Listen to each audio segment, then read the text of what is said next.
জিন্দা কুনিও জিন্দা রাবে জাকুনি কাদের কুদরত দারি বর কামাল আনতা রব্বি আনতা হাসবি জুল জালাল।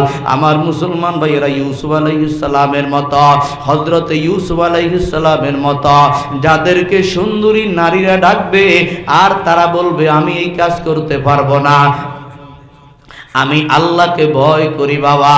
আল্লাহর হাবিব বলে আমার ওই উম্মতের নারী পুরুষকে আমার আল্লাহ কিয়ামতের মাঠে আরশের নিচে ছায়া দিবে।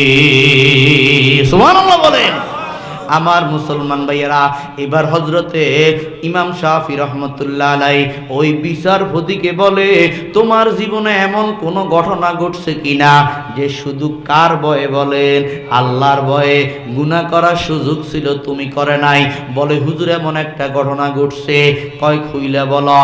কয় আমি একদিন আমার অফিস থেকে যখন আসলাম, আমার হাইকোর্ট থেকে সুপ্রিম কোর্ট থেকে যখন আসলাম, আমি ঘরে আইসা দেখি আমার স্ত্রী ছেলে মেয়ে ঘরে কেউ নাই, সবাই বেড়াইতে চলে গেছে। আমার ঘরে একটা খাদ্দামা ছিল, একটা চাকরানী ছিল বড় সুন্দরী। কারণ বিচারপতি তো সাধারণ কোনো নাগরিক নয়, রাষ্ট্রীয় প্রধান বিচারপতি। তার দিকে আমার কুনজর পড়ছে। আমার কুনজর, সে দুপুর বেলায় ঘুম যাইতেছে, রান্না বান্না করে টেবিলের মধ্যে রাইখা দিছে। এবার আমি ঢুইকা দেখি সে অর্ধ উলঙ্গ হইয়া ঘুমায়। আমার একটা কুপ্রস্তাব মনে মনে আসছে যে আমি এই রাজখাকরানির সাথে, আমার খাদ্দামার সাথে আমি খারাপ কাজ করব, জিনা করব। পকেটের মধ্যে 10,000 টাকা লইলাম, যে চাকরানিকে বলবো এই টাকাগুলি তোমাকে দিব, তুমি কাউকে বলবা না। এবার আমি চাকরানির গায়ে উঠলাম, আমি তার হাত চেপে ধরলাম, মুখ চেপে ধরলাম, দরজা বন্ধ করে দিলাম, বাতি নিভিয়ে দিলাম। আমার চাকরানি অনুভব করছে তার ঘুমটা ভাঙ্গা গেছে।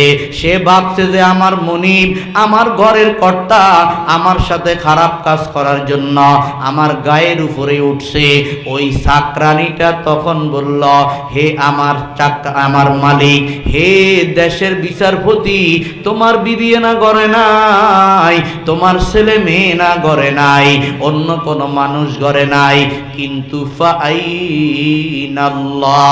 ও বিচারপতি একটু বলেন দেখি আল্লাহ তাআলা কোথায় আছে? আওয়াজ দিয়ে বলেন না সুবহানাল্লাহ। আল্লাহ রাব্বুল আলামিন তো দেখতেছে, বিবি না দেখে না, ছেলে মেয়ে না দেখে না, এলাকার মুরব্বীরা না দেখে না, ফলাফাইনে না দেখে না, দরজা বন্ধ।